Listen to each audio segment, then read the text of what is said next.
Marvel Tokon has been out for barely over a week, and apparently this game has already sold 500,000 copies, which sounds pretty dang good, right? Well, it could have sold way better, because according to one analyst, Tokon could have been pushing closer to 1 million copies right now if the PC launch didn't get absolutely cooked, which it did. And that's kind of crazy to me, because the weirdest part is that the actual game is good. Like, I've been playing this game almost every day.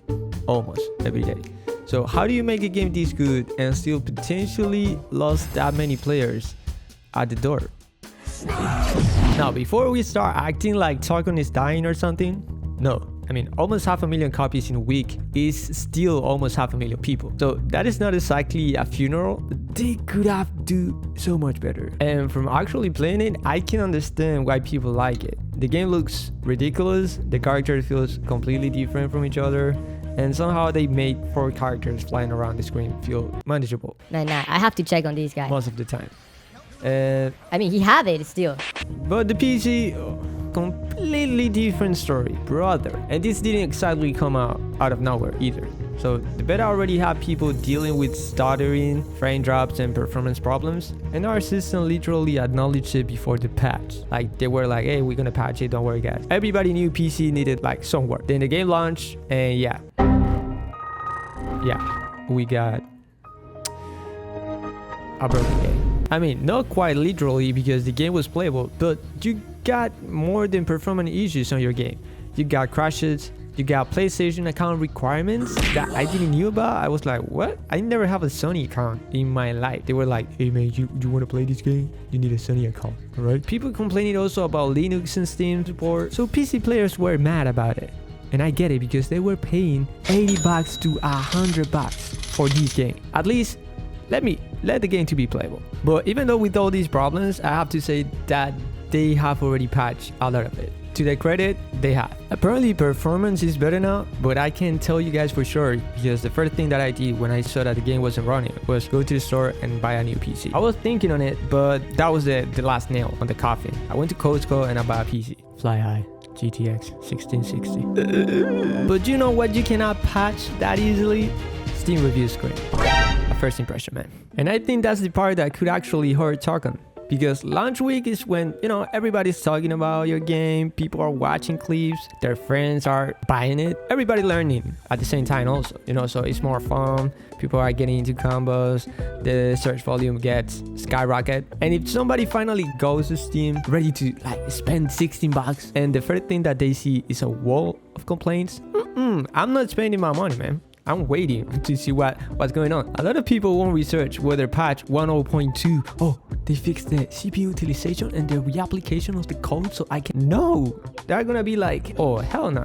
I'm dipping, and whenever they fix this game, maybe I buy it. Or probably they just bought something else. Didn't you learn nothing about Helldivers PlayStation? What do you mean a $60 game needs a mandatory PlayStation account, and that your anti-cheat system is messing out with players on Linux and Steam Deck and Steam, I don't know, the other one, Steam Machine. Did you just did it on purpose, PlayStation? Now, conspiracy theories apart, there's something else here that I think is getting lost. 485,000 people bought a game on the first week.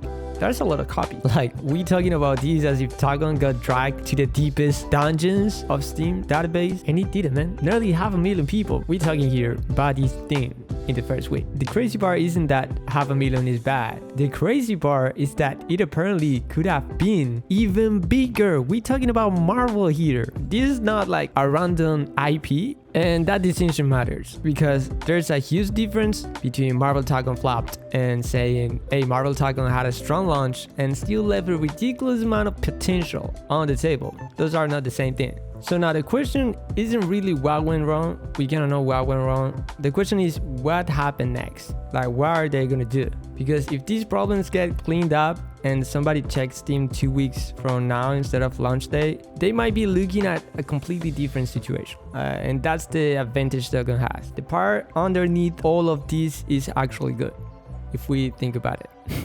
And I'm not forcing myself to play this game because I need footage. I've been playing because I genuinely want to.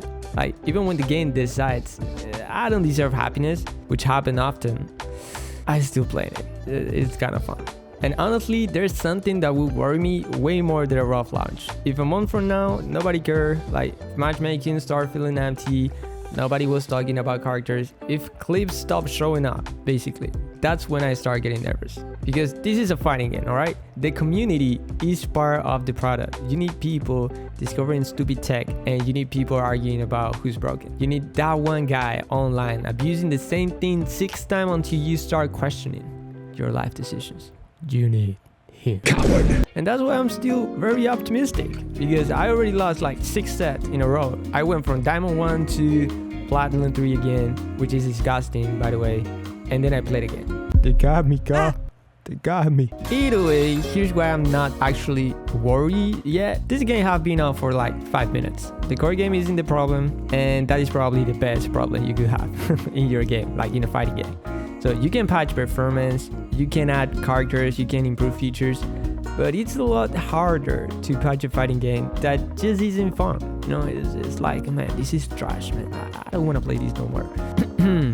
NK1. I'm still getting cooked every time I touch rank though, very badly, apparently. And I'm still opening the game again. It's like a drug, it's like a cocaine or something. Clearly, they did something right. So no, I don't think Marvel Tokon is in trouble, but I do think that he had one chance to make a perfect first impression, and on PC they kind of fumble it. The question is now whether the game is good enough for people to give them like a second chance, and I think it is.